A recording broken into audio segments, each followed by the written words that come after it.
Hello everyone. Let me check the internet connections and everything quickly. Uh,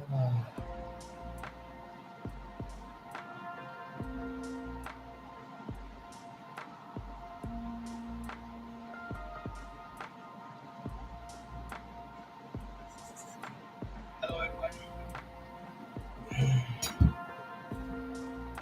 Yeah, seems like we are live. Hello everyone. Welcome back again. Welcome back to this stream. Today we are going to learn about or understand about hosting and closure. And this time we have a really special guest, a friend of mine, a really super cool developer, Akanksha, who's going to help us understand hosting and closure. She's going to tell us all the ins and outs of it, where to use it, interview questions regarding it, big fan questions as well, everything. So without further ado, let's invite her. Hey, hi Akanksha. Hey, hi Bhushan, how are you? Yeah, I'm fine. How are you? I'm doing great, absolutely Excited? great. Really excited and thank you so much for having me. Yeah, yeah. So, could you please introduce yourself for the audience? Yeah. Yeah, sure. Okay, so hi everyone, my name is Akanksha Patel. I have 6 years of experience working for IT organization and currently I'm working in UST Blue Punch. So basically, I have started my journey from a Java developer. So whatever the initial years of my life, I have worked on Java projects, but then gradually I have moved to JavaScript, React projects. So currently, I'm working as a senior front-end developer and mostly working on the React and JavaScript projects. So yeah, that's a little bit about. Yeah. So today, actually, you chose that topic, right? Hosting and closure. So why you chose that actually? So any Okay, reason so behind? yeah, a lot of reason actually. So I think these are the very basic topics of JavaScript. You know, if you wanted to be a good front-end developer, you wanted to learn JavaScript without knowing hoisting and closure, I think you won't be able to progress much. And of course, the second reason why I choose this topic is that it is the most favorite topic of the interviewers. So they generally ask questions from hosting and closure in the FANG organization, in the product-based organization. Even if you go for any interviews where they are supposed to ask you JavaScript questions, they generally go for this topic. So I think these we need really need to understand these topics very well. So that's why I have Right. chosen this I actually completely agree with that. So without further ado, let's get started. So stage is all yours. topic. Yes. So I'll share my screen. Let me know when you are able to see it. Yep, sure.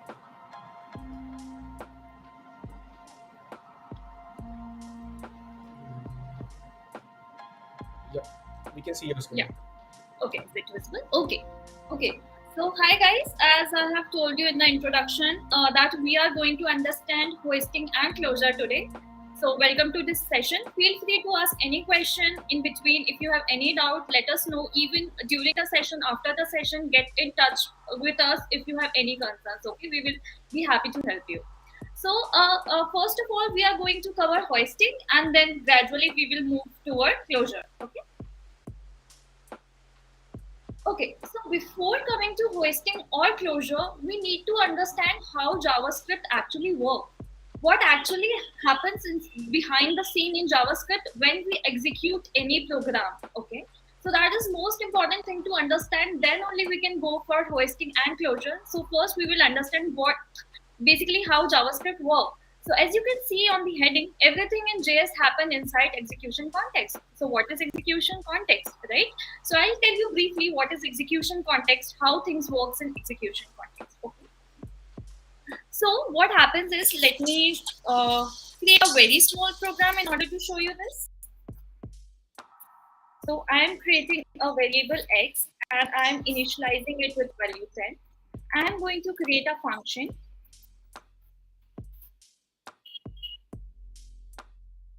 print hello, and inside this I'm going to do just console.logging of hello world, my favorite program to print hello world.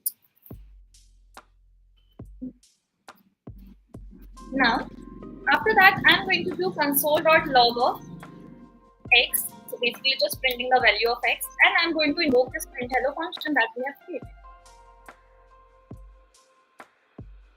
Okay. Now let's understand what happens behind the scene. As soon as you will execute this program, a execution context will get created inside the JavaScript engine. Okay, so inside the JavaScript engine, an execution context will get created. So as soon as you run this program, this global execution context will get created.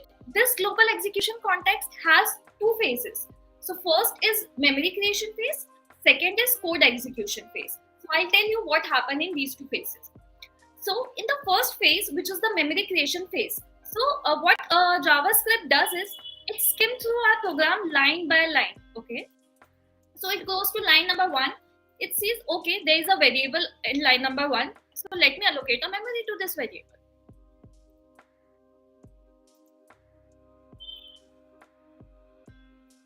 Okay. So in the memory creation phase, it goes to line number one. It says, okay, there is a variable called x. Let me assign it some memory. But what is the memory it's going to assign? It is going to assign it a placeholder, undefined. So undefined for now, and consider it as a placeholder. We are going to talk a lot about undefined later in this session. So it says, okay, we got one variable, we have assigned it value undefined. Now it goes down, it says, okay, I got one function, print hello. So what happened in case of that? So whenever we get a function,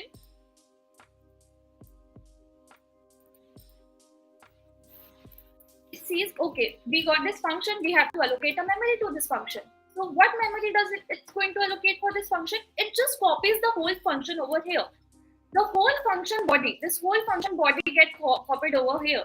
Okay, here the whole function body got copied over here. So very important to understand, the variables will be assigned with undefined value in the memory creation phase, and for the functions, the whole function will get copied over here in the memory creation phase. Okay, so it went here, and it assigned the memory. Here we are just console.logging it, and here we are invoking the function. Okay, so this memory creation phase is done. Now, what happens in the code execution phase?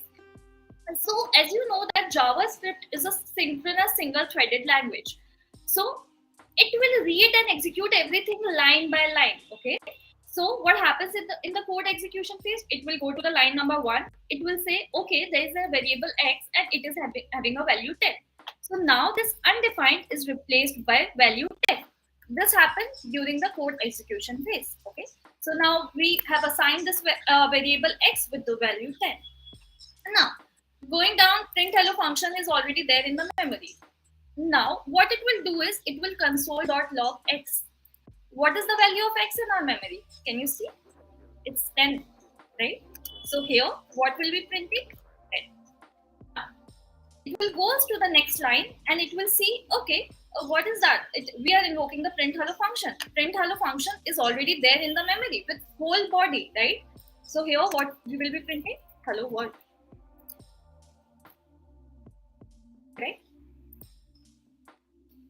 Right? Now I'll show you this on the code in the browser, so you will understand whatever we have covered theoretically, you can see that practically. So let me go here. Let me refresh it. So you can see we have printed console.log x and the value is printed 10. And if you print this print hello function, it's hello what. Now let me go to the sources. Okay, here we went to the sources. Here is our code, correct? Now, if I put a debugger over here, I have put a debugger on the line 1. The very first line, I have put the debugger and I have refreshed the page. Now, if you see the call stack, can you see the call stack over here? This anonymous thing that you are seeing, this is nothing but the global execution context. This is the global execution context that has been created. Currently, we have not executed anything, right? We are on line number 1. Nothing has been executed. But this global execution context has been created. And what I told you, before execution, memory gets created. Now, if you want to look over that, we can see that. If you open this scope and if you open the global, okay. Now let's search for x. We want to see what is the value in x. Let's go down and check that. Can you see that? X is assigned with undefined value. What we studied? that initially x will be having value undefined. Until the code execution is not done, x is initialized with undefined, and the print hello will have the copy of that particular method. Correct? So let me show you the print hello method as well. Can you see the print hello method? The whole method get copied over here, and this x variable has been assigned with the value undefined. Okay. Now let's run this program. Okay, now this program is run. Okay, so we can see now the value is 10 and this is printing as hello world.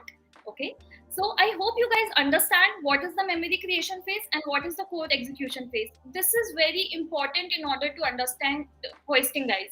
So I hope everybody understand that, because if you are clear with this, we can go ahead and understand what is hoisting, how things are getting initialized. So I hope this is clear.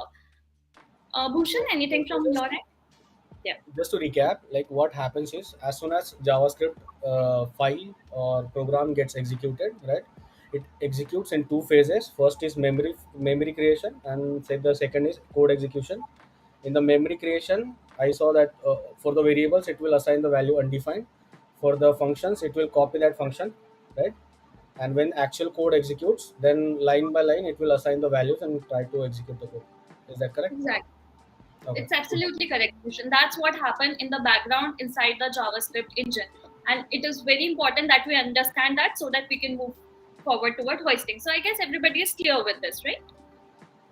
Yeah, so far good. If you guys have any questions, please ask in the chat. I'm looking at chat as well. Great. So Yes. let's play with this program. Okay. So what I'm going to do right now is, instead of printing it here, I'm doing it upwards. Okay. So what I'm doing here is I am printing this variable x before even declaring and initialized it. I have declared this variable at line number 5, but I'm using it at line number 2 at the very starting. Correct? Same with the function. I have created this function at line number 7, but I'm using that function at line number 3 before even the creation of that function. Is that possible? So if you like work on any other languages, for example Java, C, you must have noticed that this is not allowed. We cannot use a variable before it has been declared, or we cannot use a function before we have created that function. Most of the programming language doesn't allow it. Okay, and it will simply show an error that we cannot use that particular variable without even without declaring or initializing it. Correct? But in JavaScript, this is a perfectly fine code. This is a perfectly valid code. This will run without giving us any error. Okay, so I'll show you that. Let me save this and I'll show you. Let me refresh the page. Let me remove this debugger as of now. Let me show you the console. So the program ran, but what we get over here? Undefined. The value of x we got here is undefined. And here the function get printed. Okay. So why it is that? So if you guys have understand that memory creation phase and the code execution phase, you guys will be able to answer it yourself that why it worked that way. Correct? It happened because of the memory creation phase, right? So what happened initially? We have written this program, right? And when we execute this program, we went to this memory creation phase, global execution context that got created. Okay, it skims through the program line by line and assign all the variables with this placeholder undefined, and all the functions get the whole value here, right? Now let's go to the code execution phase. Now, the first line that will get executed is console.log x. So we are printing the value of x, but currently x is undefined, correct? Because as you know, JavaScript is synchronous single-threaded language, so everything will be executed line by line. And currently we are at line number 2. And initialization and declaration happen at line number 5, right? So at this particular moment, if you see, the value of x in the memory is undefined. That is why here undefined is printed. And if we go to line number 3, we can see this print hello function is already there in the memory, right? So that is why hello world is printed over here. I hope this is clear. And if this is clear, this is nothing but hoisting, right? we think hoisting is a difficult topic, or we are, sometimes not able to understand it properly because we don't understand how the global execution context work, how the memory creation phase work, how the code execution phase work. But if you can see here, you can see that console.log of x is giving us undefined because of the memory creation phase, and this is very easy to understand because currently we have this diagram. We know that currently x has been assigned a value undefined in the memory. That's why undefined is printed over here. So this is nothing. This is called hoisting. So if I go here, so we have covered this thing, this memory component, this code component. This memory component is nothing but the memory creation phase. This code component is also called code execution or thread of execution, and this is also called variable environment. There are like a lot of terms. If you read in some books, you will get these terms. In some books you can see memory components, so it's better you remember these terms in order to understand it properly. Okay, so if you see the definition of hoisting, hoisting is a concept which enables us to extract value of a variables and functions even before initializing slash assigning values without getting error. That's what happened, right? We didn't get any error, and we are able to use the value of that particular variable and that particular function before even initializing it, correct?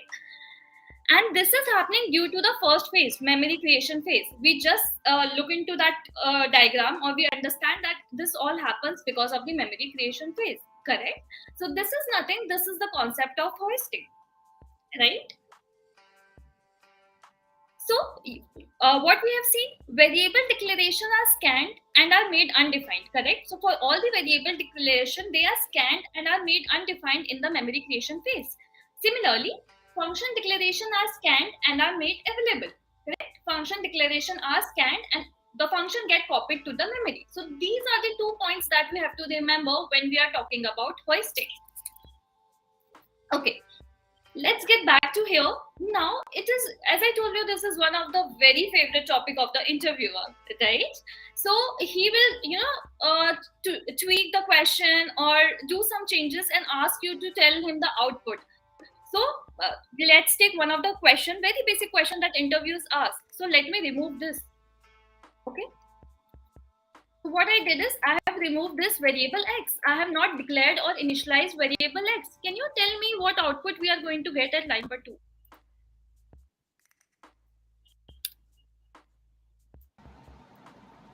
So it should be not defined. That x should be not defined. Correct. Correct. So if you understand this memory creation phase correctly, so when you understand that when you skim through this program, right? When you skim through the program, there is no x variable created, right? Because there is no such variable in the memory called x. So this is not there in the memory itself. We just have this print hello function. So print hello function is here. Now, at the time of code execution phase, when we are saying console.log x, so it will say, okay, there is no x in the memory. There is no x at all, right? So that is why it is showing x is not defined, right? There is no x in the memory. So x is not defined. So mostly, sometimes it happens is that people get confused between not defined and undefined, like very common or very general mistake that people do, right? So something is not defined when it is not present in the memory. Remember that. If some variable is not present in the memory, that is not defined. But if a variable is present in the memory, maybe it is not initialized yet, right? It is not initialized yet. It is just having that placeholder undefined. So if a particular variable is present in the memory, it could have undefined or it could have any value. But if that particular variable is not present in the memory at all, that is not defined. So don't get confused between undefined and not defined. These are two very different. So I hope this is also clear. The difference between not defined I think it is more important. We should highlight this, right? So most of the times I get confused, like what is not defined, what is undefined. So now it is much more clear. So undefined is not an error; it's a value, right? And correct. not defined means that value itself, that variable itself, is not there, right? Correct. It's not in the memory. So just we have to remember, if something is not in the memory, we are going to get this not defined. If it is in the memory, it could have undefined value or it could have any value, right? So Okay. yeah, so don't get people get confused between these two things. That's why I'm also making this a point that don't get confused between these two things. And I hope this is clear with everybody. Yeah, not defined and undefined. Okay. Now, one of the most important, or I can say one of the thing that interviewers try to check your knowledge, how good you are with things. So what he will do is he'll create another function, but now he is going to use a arrow function. As you know, after the year 6 feature, we can create function like this, the normal JavaScript function, or we can create a arrow function. So how we will create a arrow function?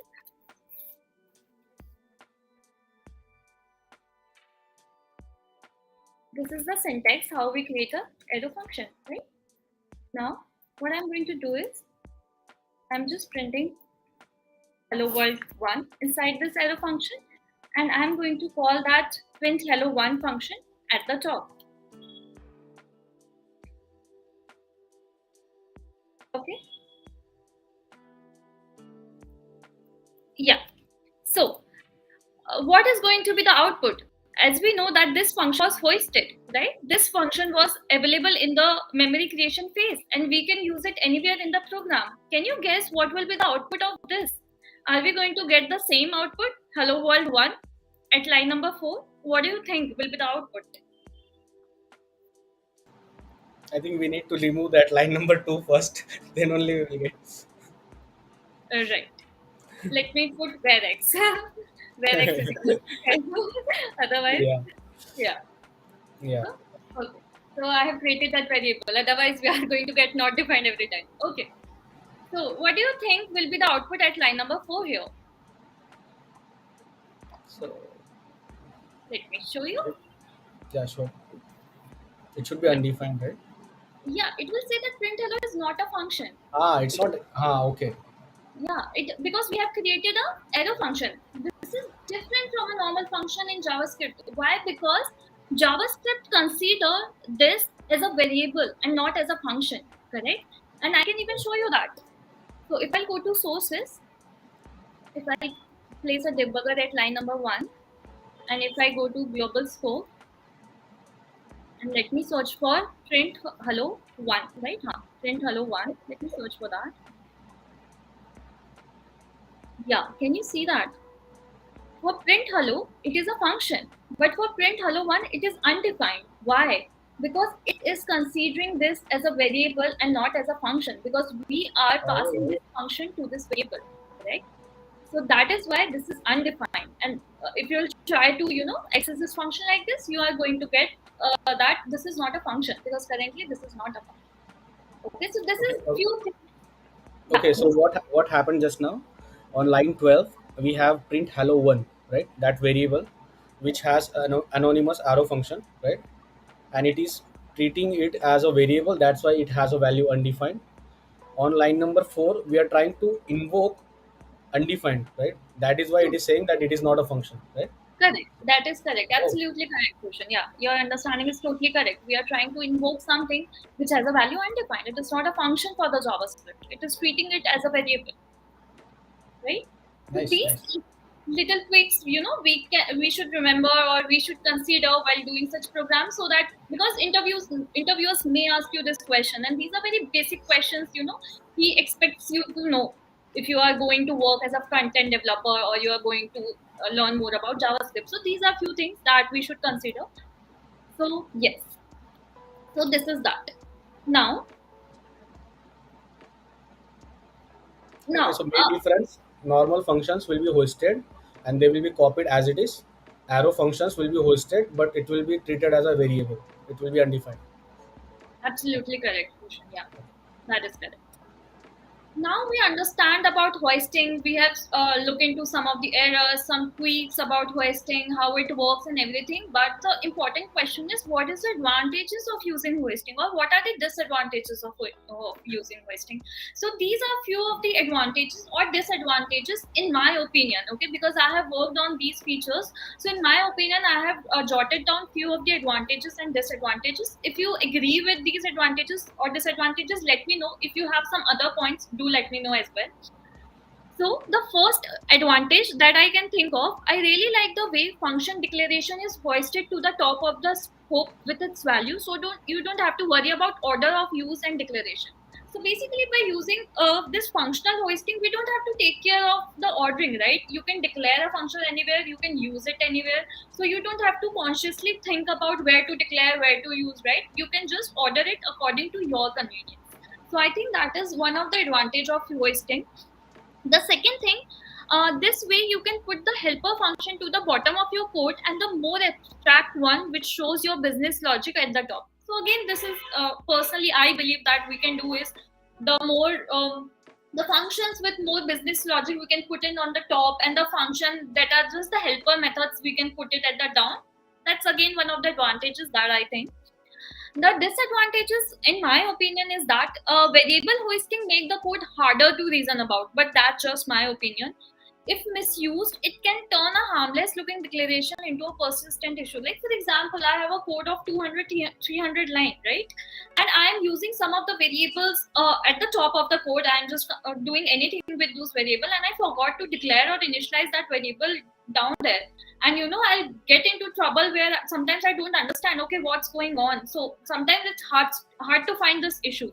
So, in my opinion, functional hoisting is good. It has some advantages, but little bit I am concerned about the variable hosting, right? So, anything to add, Bhushan, on that?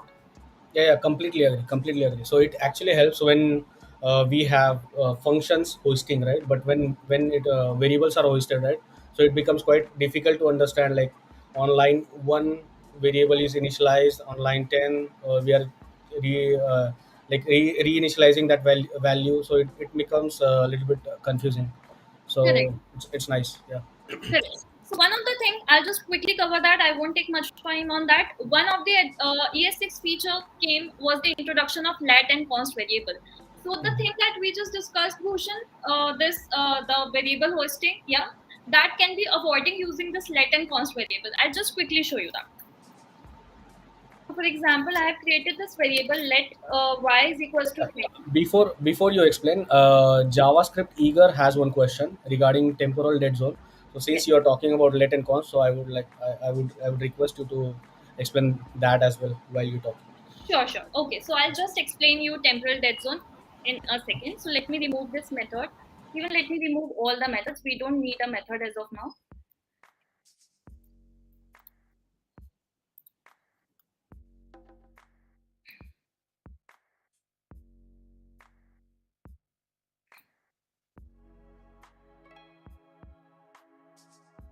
Okay, so what I did here is we can see that these where variables were hoisted, right? If I have created this variable at line number 7, but I can still access this variable at line number 2, right? The output will be here, the output will be undefined. Correct. That's what we have seen so far because we have declared it here, but we are using it before even declaring it. So output for this is 10. We are sure this is for where. But the things get changes when we are using let and const. Okay. So what do you think will be the output here? Is it going to behave the same way? Is it going to give undefined over here, or what will be the output? Right? Because currently it is let and const. So let me tell you, it won't give you undefined. Okay, it will give you error that you cannot use it before initialization. Correct. So I'll just refresh the page and show you. Let me go to the console. Yeah, if you can see, we are getting error at line number 3, cannot access y before initialization. Okay, and if I just comment out this, we will going to get the same error for the const. I mean, for the const variable, cannot access z before initialization. Okay, and why it is so, why we are getting this error, it is because of the concept called temporal dead zone that I'm going to explain it to you. So let me go to the sources. Okay, let me go to the index.js file. Let me put a debugger at first line and let me do this. Can you see this? Can you see this particular area? This z and y, these z and y is a what, let and const variable. They are initialized or they are hosted here. So basically let and const are hoisted. If somebody says, okay, let and const are not hoisted, we are not getting undefined, that is not the case. Let and const are hoisted but at a different memory location. If you can see, we have x in the inside the global memory location, right? We have x over here in the global memory location. Here x is undefined at the global memory location, but we have this y and z undefined at some other memory location. So this is the concept of temporal dead zone. So what is temporal dead zone? Temporal dead zone is something for it basically for let and const variable. It is a stage that this variable goes from undefined to initialized. Okay, from the till the time this variable, or you can say currently these are undefined, right? And we are initializing this variable at line number 8 and 9.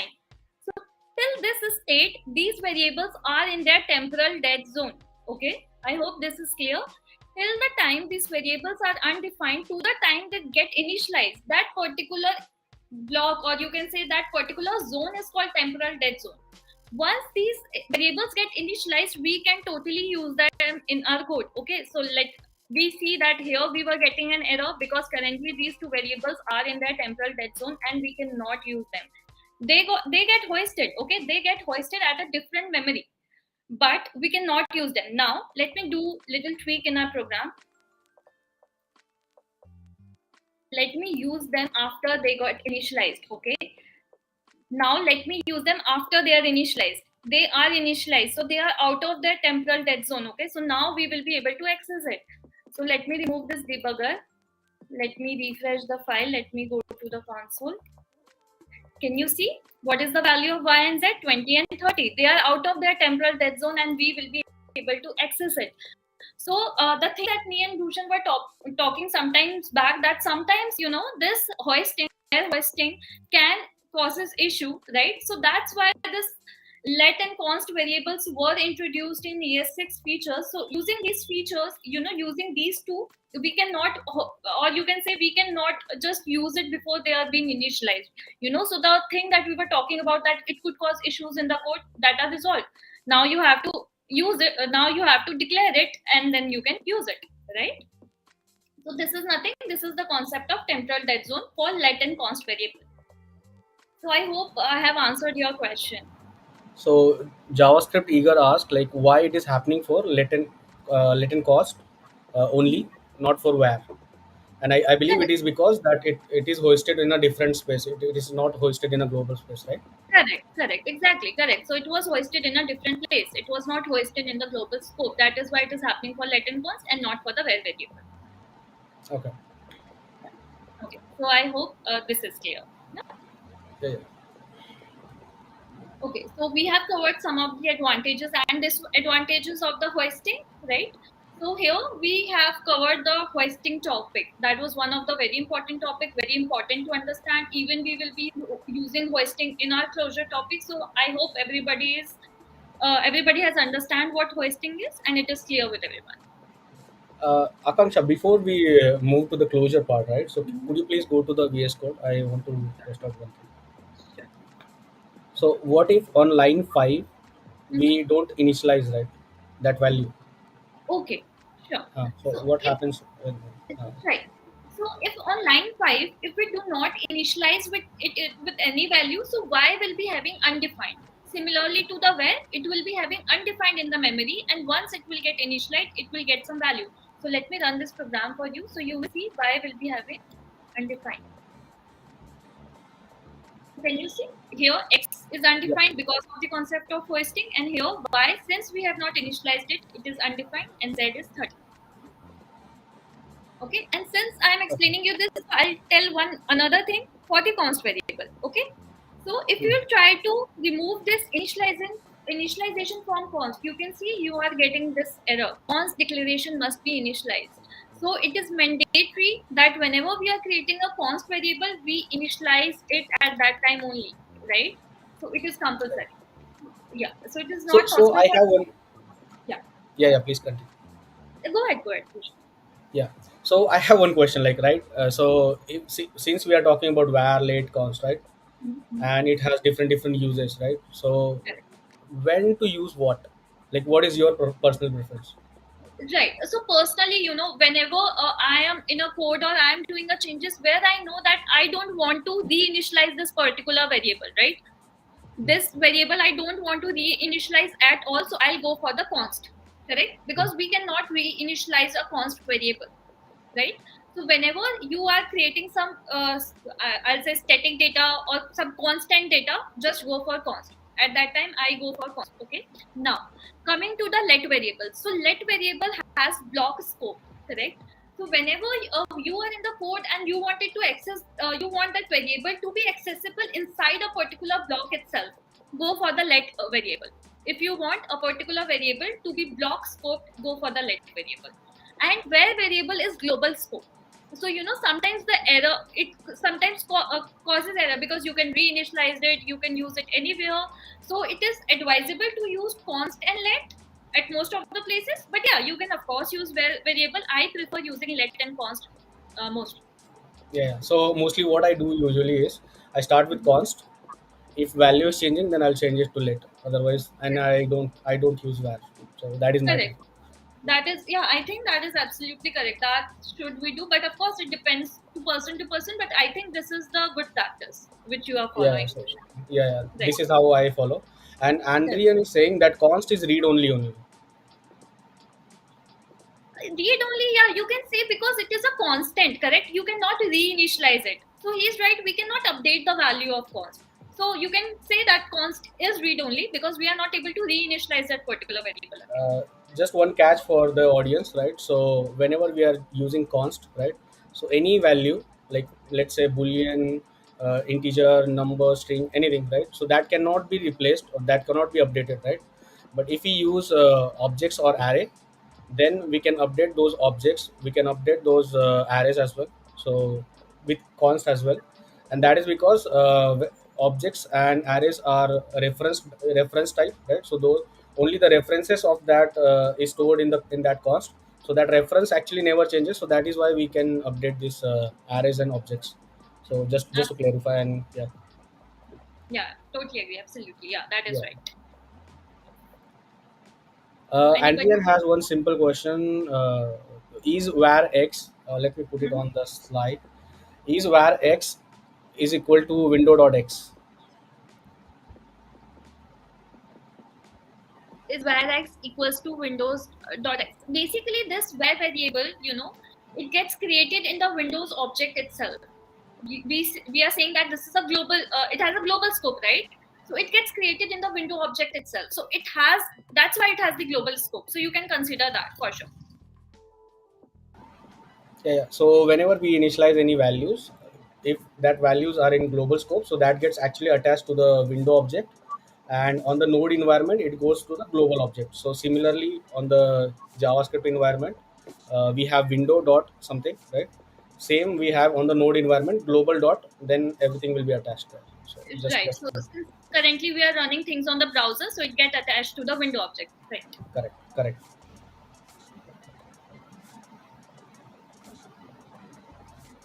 Yeah, so we can So move that. Yeah. we can move forward. Okay. Okay. So let's move forward. So here we have covered hoisting. Now the next topic is closure. So let me read you the definition. I'm sure if you haven't understood or you have gone through closure, this is very this will look complicated, but we will simplify it. Okay.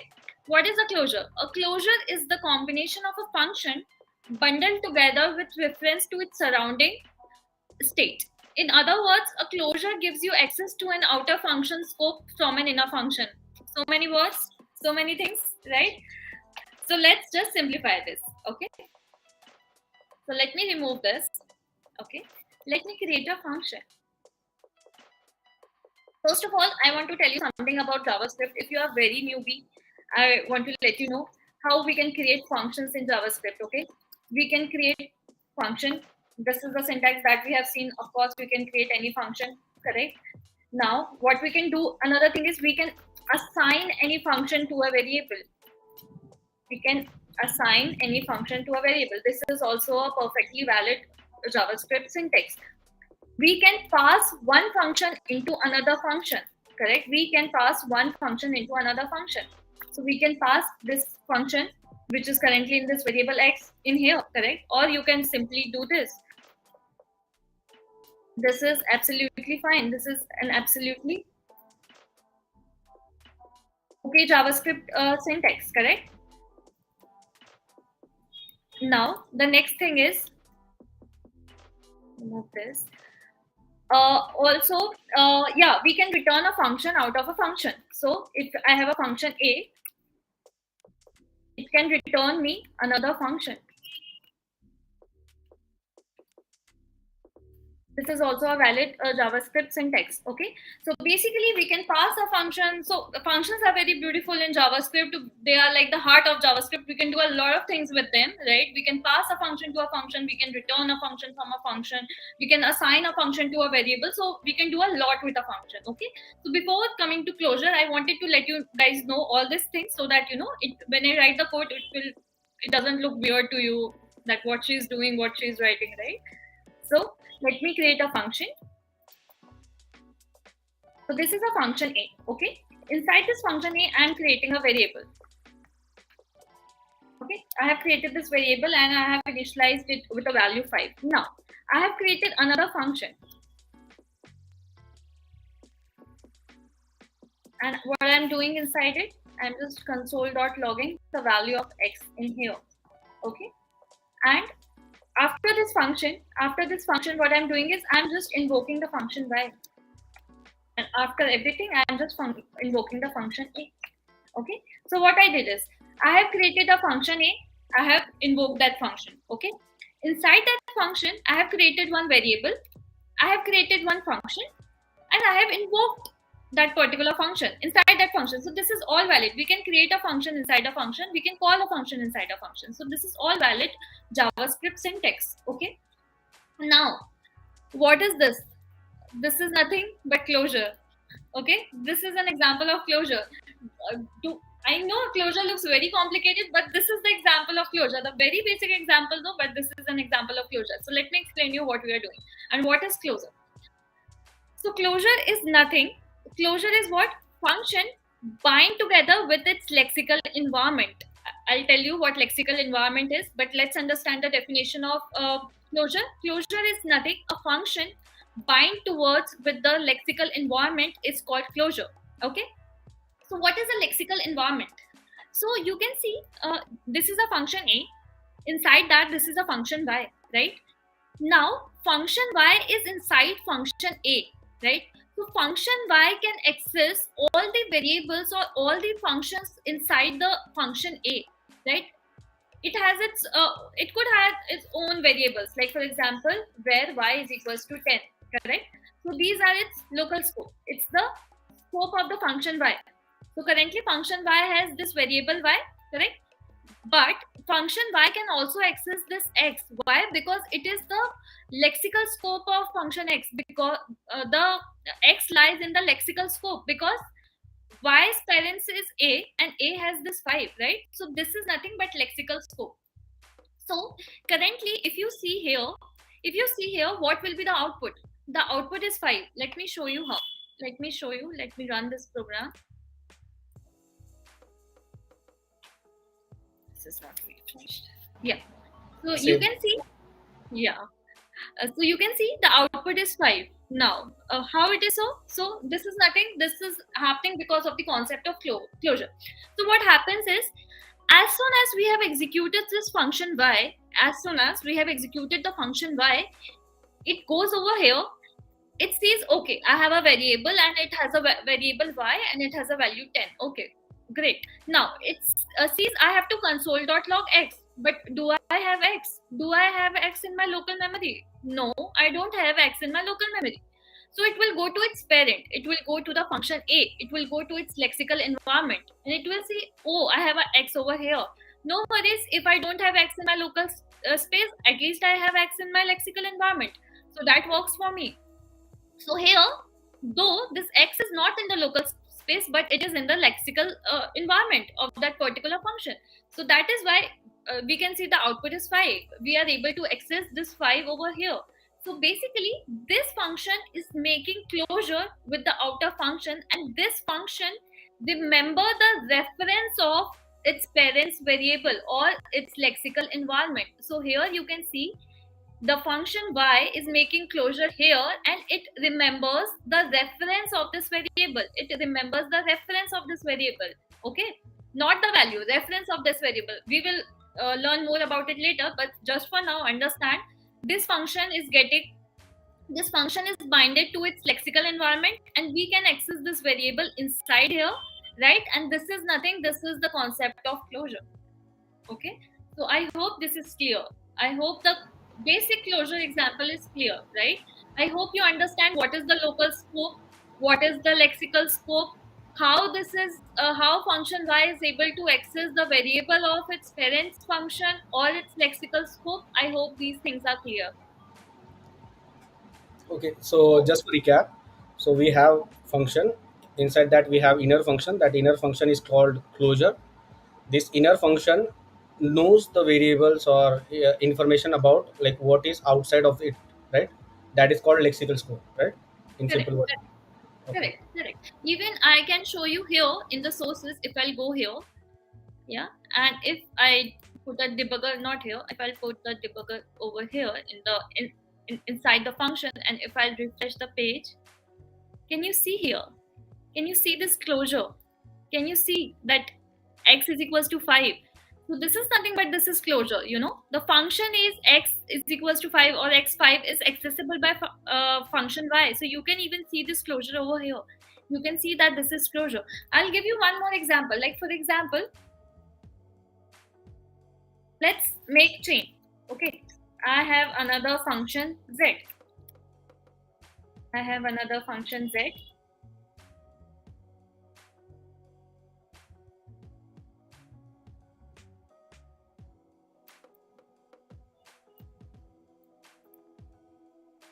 Okay, here we have called function a. Now outside it I'm going to call function z.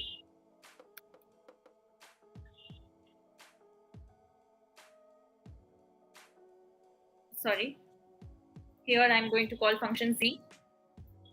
Here I'm going to call function a. Here we have called function s. Okay, and here for example it has a variable where z is equals to 100, where z is equals to 100. Okay, and here I'm going to print x, y, and z. What do you think will be the output?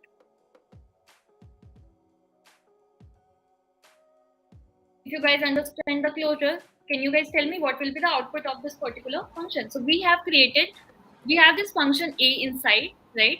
We have this function z, it has a variable z. Inside that we have a function a, right? Inside that function a, we have this where x is equals to 5 function y, and it has its own local variable. So function y has this y is equals to 10. It has function a is equals to where x is equals to 5, and function z is equals to where z is equals to 100. And inside the innermost function, we are trying to access all the variables x, y, and z. What do you think will be the output? If you guys understand the closure very well, or if you understand how things are working over here, so here the output will be all the values Five, get printed. right.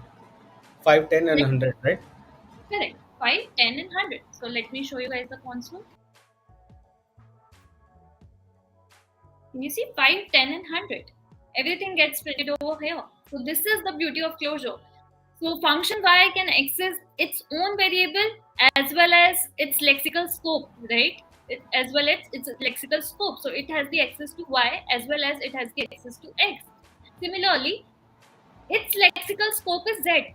You can see this function is inside z. So even this function can access z because this this is the lexical scope of this function, and this function's lexical scope is this function.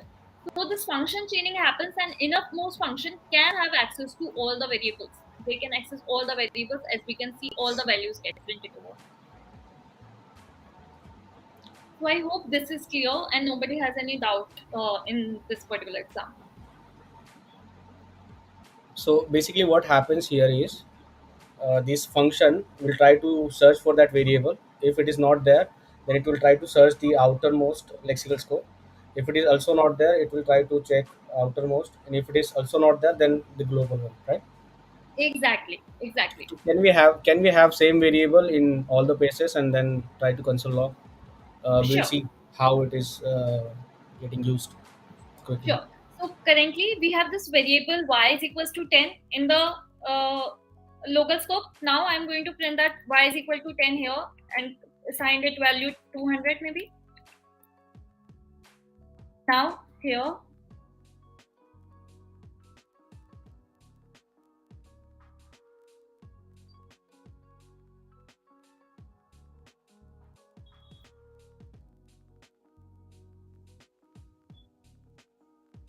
just use one single variable x and put it on all the places, right?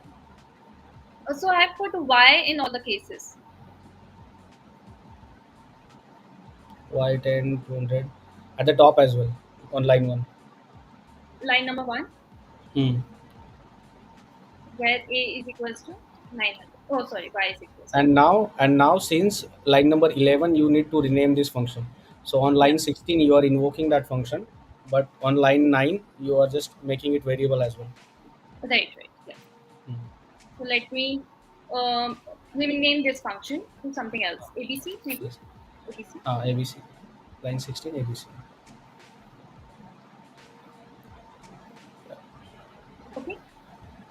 So here, what you see is, so we have this variable at every function. We have this variable inside ABC function. We have this variable y inside function A. We have this variable y at inside function Z, and we have this variable at the very global scope, right?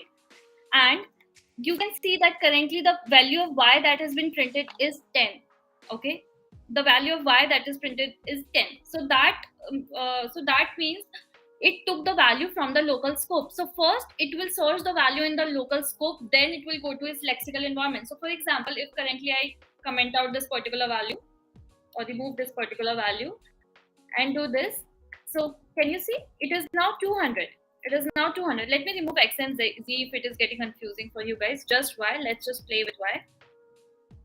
So you can see currently it is printing 200. So what JavaScript does is it searches for y in here. Okay, I don't have any variable y in my local scope. I'll go to my lexical. I'll go to my lexical environment and check. I'll go to my parent. So it goes to function A and it says, okay, I already have a variable in here, so I'll just use that. So that's why you can see the value 200 gets printed over here. Even if I'll remove this from here, what will be the output? Can somebody tell me what will be the output of this particular thing? We don't have any variable y in local scope. We don't have any variable y in its parents, but we do have a variable y in the parent of the function A, right? So what will be the output? The output will be 700. You can see the output is 700, and even though if I remove it from here, it will take from the global scope. So you can see that the variable is in the global scope, and currently when we are trying to access 900 in here, so we are getting 900. Let me remove it from here as well. Can somebody tell me what will be the output? So it should be not defined. Correct. We don't have any variable all over the scope. So JavaScript will search in the local scope, its lexical environment in a global scope, but there is no variable y. So y is not defined. Okay. So So this is and Andrian has one nice question. Can you please hmm, do Control Z and put those Y's again? Put back okay. those Y's. Control Z few times. Okay. Yeah. Control Z. Control Z. Yeah. And just console log Y only. Okay. Right. Uh, Basically, his question is print this Y on line 90, line 22. On line 22. 22. Console log Y. Okay. Console log Y. Okay. First before the we execute the Z, and after calling that invoking the Z function So I have to do console.log here and after z as well, right? after Z as well. Yeah. And Okay. maybe you can remove whatever is inside this line Okay. 14, you can comment, so that we'll clearly see what is going on. Correct. Correct. Okay. Yeah. Okay. Okay. So what happens here is we have this variable y is equals to 900. We have this function z, right? And everything. But first thing, what JavaScript does it executes everything line by line, correct? It executes everything line by line. So the variable y get created, it get a value initialized with 900. Okay, here we are just creating the function, we are not calling the function, correct? So we go to line number 22. We go to line number 22. At this time, this function has not been called at all, so we don't have to even consider anything, and we can see that the value of y is 900 itself, so 900 will get printed, correct? The 900 will get printed. Now, We have currently we have called this function z. Okay, the function z has been called here. We have defined all the variables, everything, and we have the local variables, or you can say the variables inside the function itself. But at line number 24, it will take the global variable, correct? Even though this function is called, but currently the value of y doesn't change because it is in the global scope. So this y doesn't change. So currently the value that will be printed here is 900 itself. Do you want to add something on this, Bhushan? Yeah, just to add that, so whenever we are trying to search, like for example on line 22, right? So if you see there, we are trying to console log y, right? So then, because this line itself is in a global scope, right? So it will check in its scope first. If it is not there, then it will throw an error that it is not defined, right? If Right. we are console logging inside a function, it checks inside that function itself. If it is not there, then it will check for outer, then it will check for outer, then it will check for outer, and then finally it will reach to the global scope. On line 22, because on the global scope, on line 2, y is already there, it uses that. After execution of z on line 24, also when we execute, it is also there, because that is why it is printing 900 again. Correct. So if I remove this, if I just comment out this, you will going to get an error. You see, y is not defined. You will get this particular error. Yeah, exactly. Yeah. So since this is present in the global scope, so this is getting printed. So I hope this is clear.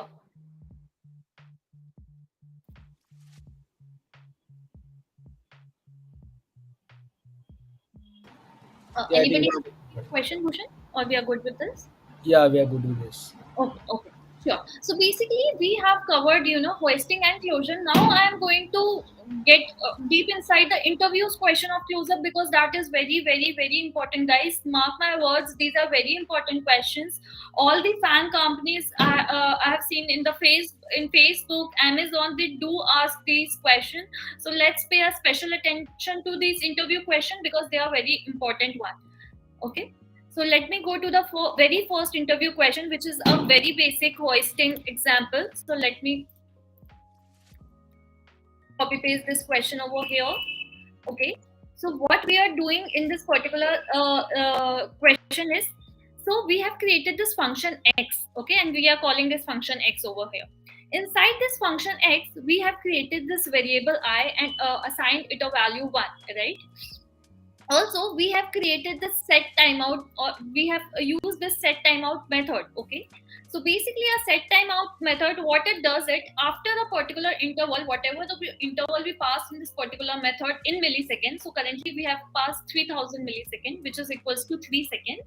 So whatever the time interval we pass in this particular method, it gets executed after that particular time. So whatever the code that we have written inside this particular method, that will get executed after this interval, right? Whatever code that we have written inside the set time outed method will be shown after this particular timer is expired, correct? So what do you think will be the output of this particular code if you have used set timeout before? If you have used set timeout before, so can you tell me the output of this particular code? Anybody can, if can they can tell me. So here, the biggest challenges, or the biggest misunderstanding is the people think that the set timeout get executed over here itself. Okay, they think, okay, where I is equals to 1, I will get initialized with this value 1. This set timeout will get executed at here itself, right? And the value will get printed. So currently, this what happens is, as I told you, the functionality of set timeout. Currently, it will print 1 after 3 seconds. Okay, so let me show you this. Let me refresh. 1, 2, 3. See, after 3 seconds, 1 get printed. But the interviewer is very smart. He will try to trick you. He'll open this.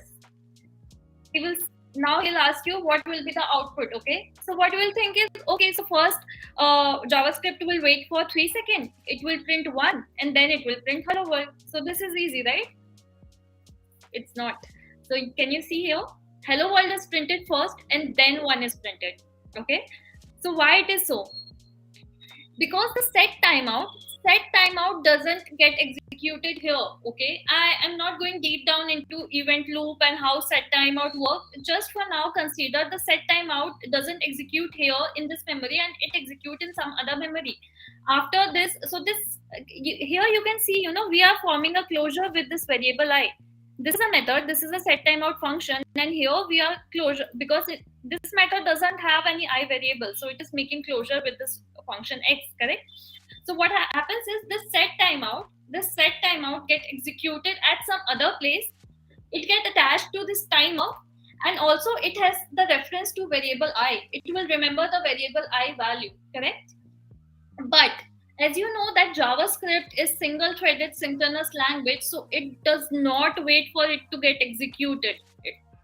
Remember, it does not wait for it to execute it. It will do its execution line by line. And since we just discussed that set timeout get executed at somewhere else, so the first line will be I, where I is equals to 1, then console.log hello world. This will get printed, and after some time when this timer got expired, this particular set timeout or this particular value of I will get executed, which is 1. Okay, so I hope this is clear. Do you want to add something on this, Bhushan? Yeah, this is actually a really nice question asked in the Mang companies, right? So, Correct. what if on line 5, instead Mhm. of waiting for 3 seconds, right? If Mhm. you make it zero, what happens? That's that's a very good. That's a really very good thing, because most of the interview try to trick the candidate by doing this. They say, okay, so I understood that this is getting executed at some other place. After the timer get expired, it will run, correct? But now he make it 0 seconds, so now he'll say, okay, now I make the timer at 0 seconds, so now it should print the value right now, right? Where I is equals to 1, timer is 0, so I'll print 1 and hello world. But that is not the case, guys. That is not the case. Because as I told you, even though the timer or the millisecond that we have passed is 0 second, but this is not executing here. This is getting executed at somewhere else. So at that particular time, our JavaScript has already did the execution of these lines. So even though this look very tempting that okay, this is 0 second, this gets executed over here, but this is not the case. I will even save this and show you. Even if I refresh the page, you can see first hello world will get printed, and then this one get printed. Okay, because this is something asynchronous. This is getting executed somewhere else. Okay, and JavaScript will make sure that it will execute line by line, and then it will take this value and it will print it. I hope, Bhushan, this is something you agree with, right? Yeah, yeah, definitely. And that is why most of the people, like JavaScript devs, have trust issues with the set timeout, right? Absolutely, So you absolutely, yes. cannot guarantee, if you set the timeout to 3 milliseconds, it can happen after 3 seconds. We cannot guarantee Trust that. that. Correct, correct. We just saw that. Even though we have put the timer to be 0 seconds, so we will think that okay, it will get executed at this time itself, but that is not the case. That is not the case, right? Correct. Correct, correct. So I hope this is clear with everybody, right? Now, let's go to the second question, and this is a question that been asked by many fan company, considering it Amazon, Google. Yeah. So let me put this. Let me. Okay. So what happened here? What happened? What we have written over here? We have a function x. We are calling this particular function over here. Okay. Inside this, we have created a for loop. The for loop starts from, as you can see, it starts from 1, it goes till 10, right? And inside this for loop, we are using the set timeout. Okay, similar method set timeout we are using. We are console.login I, and what we are saying is after, like, value 1 will be printing after 1 second, value 2 will be printing after 2 seconds, 3 after 3 seconds, so on and so forth. That is the counter or the timing we have passed over here, right? And here we are console.login that particular value. Now the interviewer will ask you what is the output of this particular code. And trust me, because I have even taken interviews recently, 95% of the candidate will say that it will print 1 to 10 after it will print 1 after 1 second, 2 after 2 second, 3 after 3 second, 4 after 4 second, because we are creating this loop, we are creating this set timeout, and we are printing, value after this particular interval, 1 seconds, 2 seconds, 3 seconds. So 1 to 10 will be printed. Okay, so most of the developers, 95% of the people have answered me this in the past. So let me run this program and show you what is out. Can you see? 11 is getting printed every time. 11, 10 times. 10 times 11 get printed. Why is it so? Right? We are creating this loop. It starts from 1 to 10. Then why every time this 11 gets printed? What is the issue over here? Right? You will get confused when I'll tell the candidates that no, you are wrong. 11 is getting printed every time. Can you tell me what is the issue over here? And they get really confused that what is the issue over here, right? So again, this is related to closure itself. This is something related to closure. Let me explain it. So here you can see this set timeout. This thing is forming closure with this variable I, right? This thing is forming closure with variable I. And what we have studied so far, we have studied that the function bind towards its lexical environment's reference, guys. Okay, I have even mentioned this before, not the value but the reference, correct? So what happens is, as we know, the set time will not get executed over here, it will get executed at some other place, right? So till the time the set timeout get executed in that particular memory location, we know that JavaScript will run this loop. So this loop will get executed, right? So what happens is, value of 1 get updated to 1, 2, 3, 4, 5, 6, 7, 8, 9, 10, and after that we have written this I plus post increment, so value will be 11, correct? Till the time this thing come into picture, the value of variable I become 11. Why? Because of the reference. Currently, if you can see, it is this is bind to the reference of a particular variable, and at this time the reference of I is 11, right? That is why 11 is getting printed, guys. Okay, because it will print the reference here, it will not print the value, it will check the reference, and at that time this particular variable is pointing toward 11. So that's why 11 is getting printed. Okay, so now we find the issue. Now we know what is the issue. Okay, now we know the issue because we have understood closure very well. So we know the issue, we found the issue. Now the interview's next question is, okay, so you are right, you understand the issue, fix it. How you can fix it? Okay, now he'll ask you to fix the issue. Now you will again think, okay, so I understood the issue, that this is getting pointed toward the same reference, so I have to keep changing the reference. How I can update the reference? What can I do that can change the reference? One thing that you can do is, instead of where, you can use let. So now if you can see, 1, 2, 3, 4, and it will print till 10. Now it is executing just the way you want, correct? Why it is working with where and it is not why it is not working with where and working with let? It is because if you know let, and as we have even mentioned previously, let is a block scope variable, correct? Let is a block scope variable, so every time a new reference get created, right? Every time a new reference get created, it is not the case that the same reference get updated. Every time a new reference get created and the same reference get attached to this closure, the same reference, the updated reference get attached to this closure.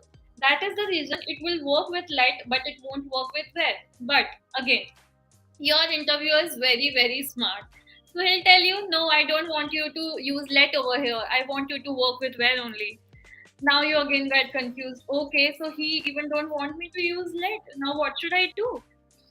Okay, what should I do? But the thing is, you understood the problem. You know, every time you have to pass a new reference, you understood the problem statement.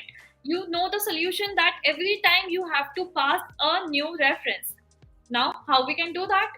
We can do that itself using closure. So we have just studied, if I created a function over here, function close, and I'll put this set timeout function inside this function close. Okay, I have put this set timeout function inside this function close, and I have called this function close, and I have passed it variable I, correct? So this is the outer scope variable. I am calling, I have created another function. I am passing this I, this outer scope I to here. And what does it mean? I am passing every time a new reference. So here I am passing I every time a new reference. You can even change the name of the variable. That is not the issue here. So let's make it X so that it's not confusing for you guys to see I everywhere there. Let's make it X. Okay, so what we did is we have passed a new reference, correct? Every time a new reference has been called. So if I'll control X, you can see, can you guys see the output? We have done the solution. We don't have to convert it into the let because the interviewer don't want us to use let. So using where itself and using the concept of closure itself, we have solved the solution. This is a very important question, guys. As Bhushan also mentioned, most of the fan companies do ask this question. They try to check your knowledge on closure. They try to check if you know this scope references very well. So this is a very important question. Okay. So I hope you understand how we approach towards solving this question. Correct. I hope you understand the approach how by which we have solved this particular question. Yeah, this is actually a Google question, so Google interview question. So in one of the Google interviews, this question is asked. So it's nice to know like how we are solving based on our previous understanding, right? Correct, right. Yeah. So if we understand the closure very well, if we understand the problem statement, if we understand what is going wrong with it, we can, solve these sort of questions. And maybe with practice, maybe initially, it is little tough to think that way, but maybe little practice solving these small questions, creating these small programs, you guys will be able to solve it for sure. Now, let's go to the next question.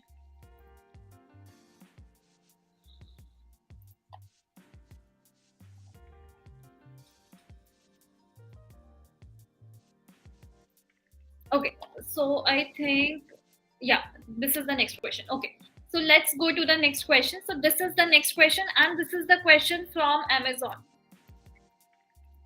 Amazon has asked this question. So basically, what is the problem? Let me remove this as of now. Okay, let me remove this. Let's not confuse you guys.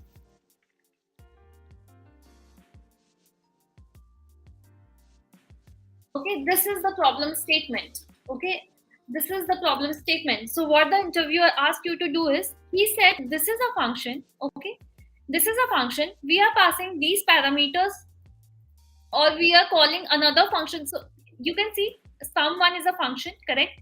We are calling another function and passing it a very argument to. On this thing, we are calling another function and passing an argument 3, correct? On this, we are calling another function and passing an argument 4. And on whole this thing, we are calling another function, right? So we are just calling function, and what they are doing is they are passing an argument. And what is the expectation of the interviewer is, he want us to provide the sum of all these number. 4 plus 3, 7, 7 plus 2, 8, 9, 8, 9, 9 plus 1, 10. So we expect the output to be 10 over here, right? So this is the problem statement. This is the problem statement that we have to solve, correct? Correct. So let's forget this. Okay, let's forget this. Let's start with something very basic or very small. Let's solve this. Let's solve this. Very basic. Okay. If we are able to solve this, we can think about how to do it for multiples number of functions, multiple number of arguments later. But let's just solve this particular function. So here, what we are doing is, this is a function, right? This is some function, and we are invoking another function and passing it argument, correct? So how we are going to write this? A function returning another function, correct? Sum1, this is a function returning another function. So let's write this. So function sum, it is taking some argument, correct? Function sum is taking some argument. For this is currently 1, consider it a, right? So this part is done, sum1 is done. We have created the function sum argument. This a implies 1. This part is done. Now what is this? Sorry. What is this? How are we gonna write this particular thing? Let me tell you. Let me tell you how we can write this. This is nothing but returning another function. So we are returning another function, correct? We are returning another function. And it has arguments. So we can also pass an argument over here, B. So we have passed B over here, correct? And what the interviewer wants us to sum these two, 2 plus 1, 3, right? So we have this argument 1, we have this argument 2 over here, and we are returning a function because we want to solve this. This is something, a function that has been called, correct, or invoked. And what we want is, we want the sum of these two arguments, right? We want the sum of a plus b. This is first argument, this is second argument. We want sum of that. So what we are going to do is, we are going to return a plus b. We are going to return a plus b. Now, let me console.log this. Can you see the output? Can you see the output? This is 3. We have solved a very, very basic one. We have just do it for 2 parameters, right? But what the interviewer is expecting us to do is, he is expecting us to do for a multiple argument or for n number of arguments, whatever the arguments we are passing, till the time it has no arguments, okay? Till the time it has no arguments. This is what is the expectation of the interviewer, okay?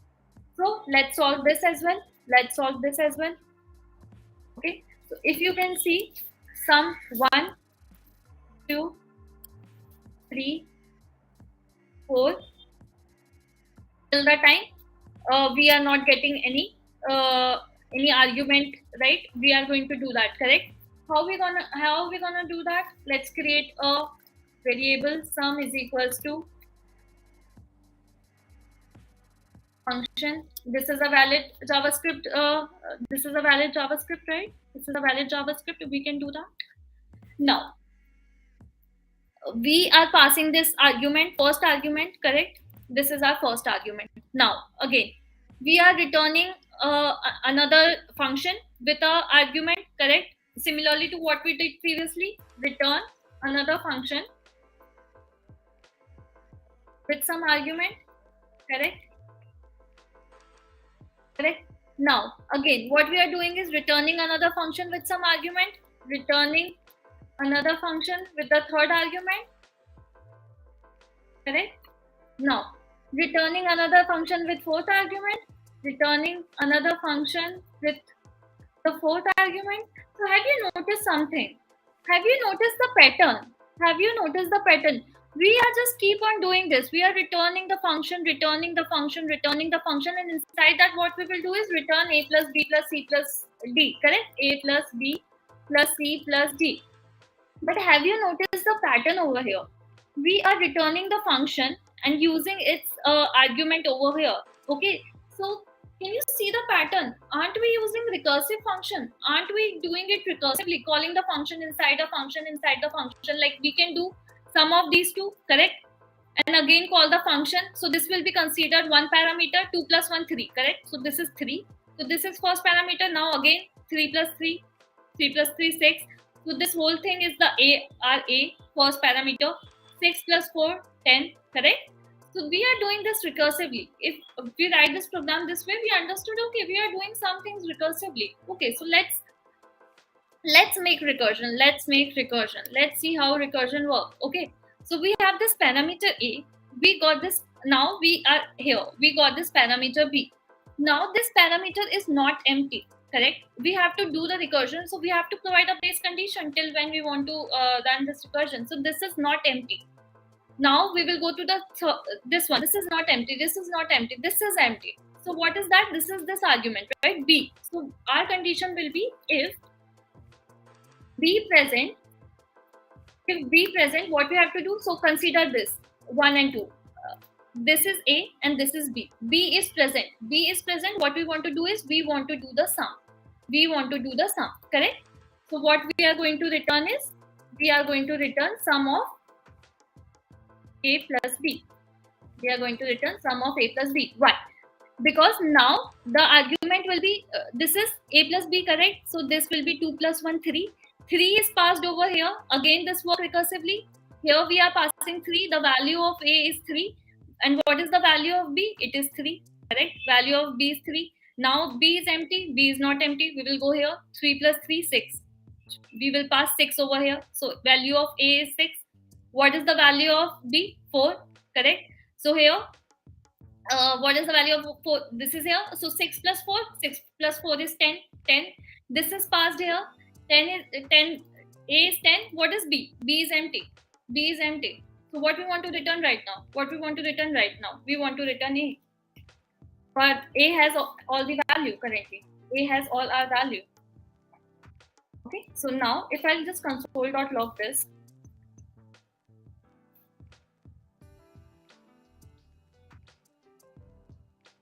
you can see 10 is printed. Even though if I'll add another parameters to it, for example 5, now we are seeing that it is printing 15. It is printing 15. Yeah. So this is how it works. I hope this is clear. I hope what we did here is clear.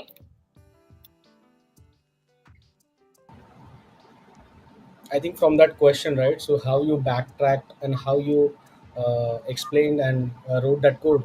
I think it was explanatory. No, okay, great. I hope everybody understood that, because as I mentioned, this is a very important Amazon question, and most of the other organization also ask this question.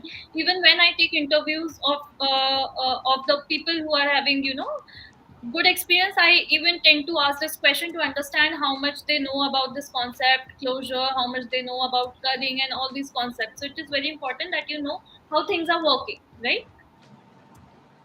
So anybody has any questions in this, or any questions at all? CS has like it's not a question actually. So he mentioned that we can use function currying, right? So Correct, yeah. yeah, can you please explain what is function currying for the other audience, just quickly? Correct. So this is nothing. This is the concept of function currying. Yeah, this is the concept of function currying. You can see, even you can pass the parameter to it, like 1 comma 2. You can do this. You can ask your candidates to do this 1 comma 2 comma 4 comma 5. Yeah, and now give me some, right. So these are all the arguments, correct. We are passing argument here, but here what you can see is there is a function, we are calling another function over there, okay, and another function over there, another function. So we are calling function on functions, correct.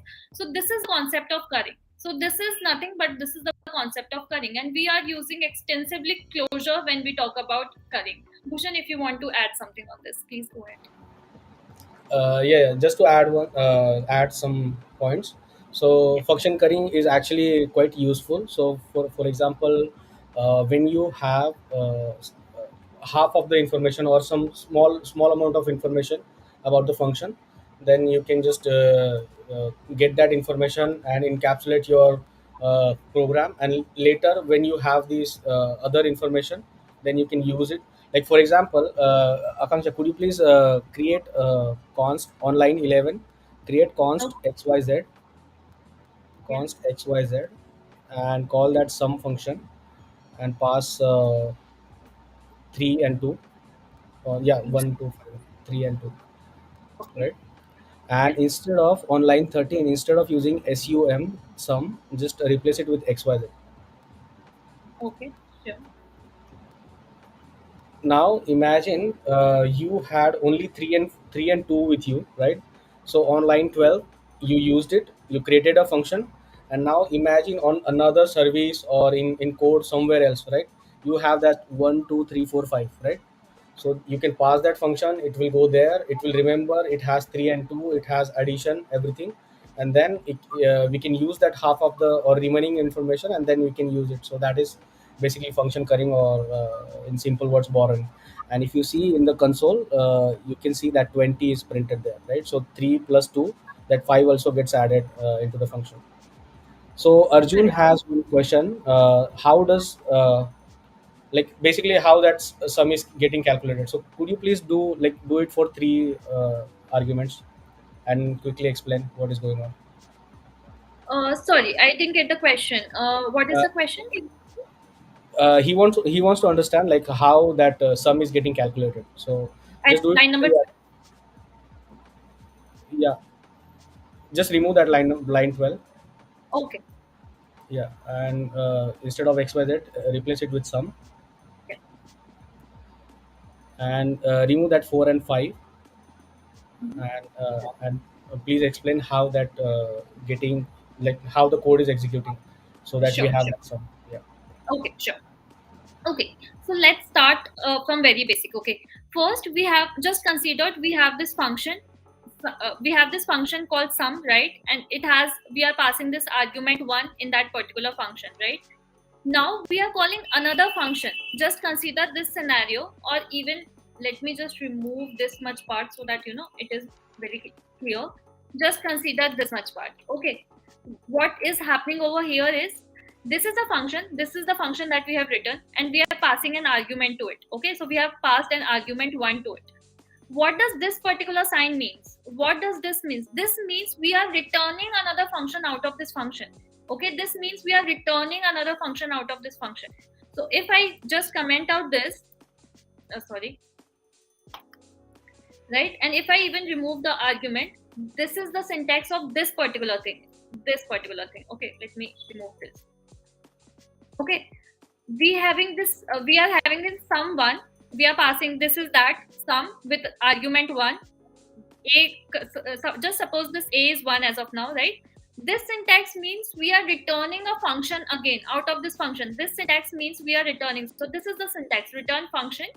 And this, so in a function, if we return another function, this is how it looks, this is how it looks if we return a function out of the another function. Okay, now let me uncomment this. I hope this part is understood, right? Now let me uncomment this, let me do control c, control c. Okay, now we understood this much part. Now here it is not an empty parenthesis, we are passing an argument to it, we are passing one argument to it. Okay, so that's why we have taken here, we are not considering is empty because we are taking an argument over here, so that's why we have passed b. So at this particular time, b is 2, right? A is 1, and in here b is equals to 2. Okay, a is 1 and b is equals to 2 in here, right? Now what we want to do is, what is the question? We want to sum this 1 plus 2 plus 3. Now we got two arguments. For doing sum, we need at least two arguments. So at this stage, we have this two argument that we can actually sum, right? So here we went inside this particular function, and what we check, if b exists. Yeah, we do have b. We do have b, right? B exists. So what we are doing is we are returning sum of a plus b. Why we did that? We call this sum function recursively. I'll tell you why. So here, what we are passing, we are calling the sum function again with argument a plus b. So what is a plus b? 1 plus 2. So we are now calling here sum function with 3, right? Sum function with an argument 3 over here, correct?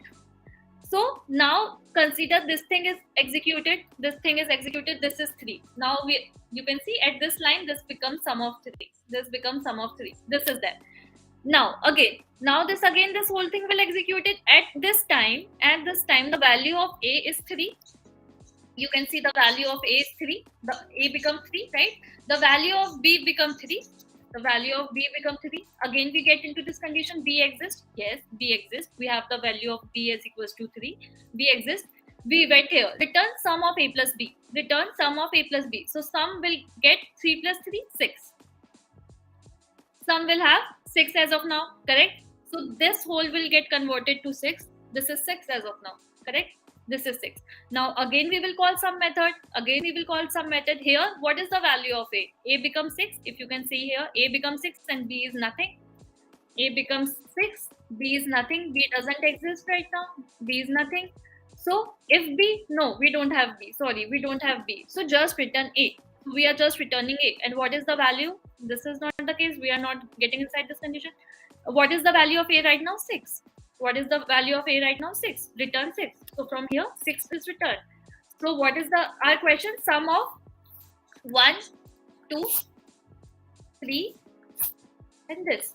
So what we are needing output as, what we want output as a 6, and what we are returning 6. So I drill down the question and try to explain it in pieces. I hope this is clear. Bhushan, who has asked this question? I hope Arjun it is clear to you. If you have any other question, please. Yeah, got it. Okay, he says got it. Thanks, Tan. Great, great. I'm glad you got it. Okay, great. Okay.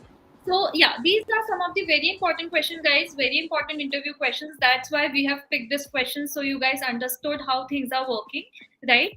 Now let me go to the next slide. So we have covered closure, and as Bhushan discussed the uses of closure. Currently, we have seen curring. Okay, I cannot take all the uses as of now. We have seen the example of set timeout. We have seen the example of closing currying, sorry, and closure are used in many multiple other places as well. Like in JavaScript, we have functions which are just executed one. We have memoize, right? We have module design patterns. So closure is a very very important topic which is used in multiple other places. That's why it is very important to understand hoisting and closure. Yeah. So yes. So now, yeah. So that is about hoisting and closure. I hope I was able to make you guys understand how things are working and it is clear to you guys. Again, if you have any questions, get back to us. We will be happy to answer any question or any doubts if you have. Okay, so I think that was it from my end, Bhushan. Yeah, I think it was really informative. We'll wait for 2 minutes. If you guys have any questions, please ask. We'll try to answer if we are able to. Yeah, If not, then we'll just find it and we'll reach out to you, getting the answer as well. yeah, sure. You guys can connect us on LinkedIn anytime if you have any doubts, right, regarding voice. It, Arjun is saying I'll be eagerly looking forward for the next session, yeah, which is JS interview oriented. Bhushan Yeah, plans something. yeah, we'll definitely plan something. Yeah. Vaibhav is saying great session, Akanksha and Bhushan. Okay. We are glad you liked it, Weber. Eh, Andrian is a really famous guy. He's kind of a celebrity in Laravel world. So he was actually he started from the starting, right? So he joined us from the starting. Thanks Thank you, Ajay. for yeah, Yeah, thanks for joining it, Adrian. Yeah, thank you so much. I hope you like the session. I hope you guys learned something, right? So from this Yeah, session, yeah, yeah, that was our agenda basically. To let you guys know everything from the scratch because sometimes we miss on the basics and then we get really confused. right. Shubham is saying very informative. Thanks, Shubham. I hope you liked it. So if you guys have any question, please ask. So our agenda was to just pick one small topic, small niche topic, right? Which is bugging for all the developers, right? And I believe that closures and hoisting is bugging a lot of developers. Actually, it was bugging me previously, right? So thank you, Akanksha, for explaining that in really simple words with a lot of real world examples, showing everything on the dev itself, dev tools itself, right? Instead of slides. I have seen people doing slides, right? So what is that hoisting? This gets there, this gets there, but you actually showed, right? Which is nice. How it is happening. Glad.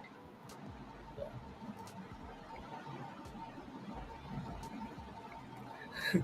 Adrian is saying, I hope I can remember this session when when he needs it, when having the problems with the scripts and JS. Okay.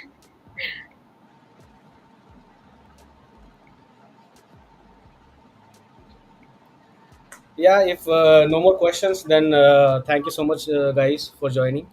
Our try was to just simplify things, right, for you. So I hope we were able to do that. Akanksha, if you want to say anything, please. Yeah, I just again want to reiterate the thing which I've said earlier as well. If you guys have any question, I try to explain as much as I can according to my experience and according to my knowledge so far.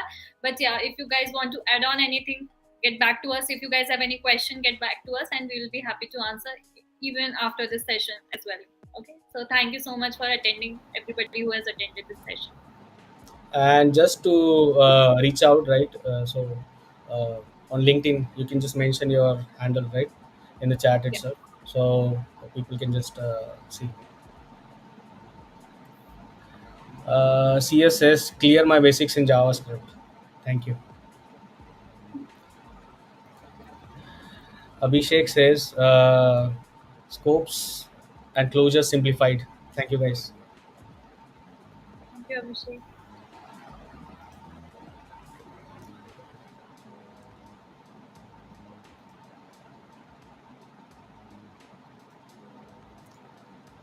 Okay, so if no more questions, please reach out to us on LinkedIn, right? So this is my handle. You can find me anywhere on Twitter, Medium with this handle, right? GitHub, not GitHub. GitHub is different. Akanksha, Akanksha's handle? I'll paste it in the chat itself for this talk, right? So that if you have any questions, you can reach out to her. She's quite helpful. So yeah, thank you so much. See you in the next one.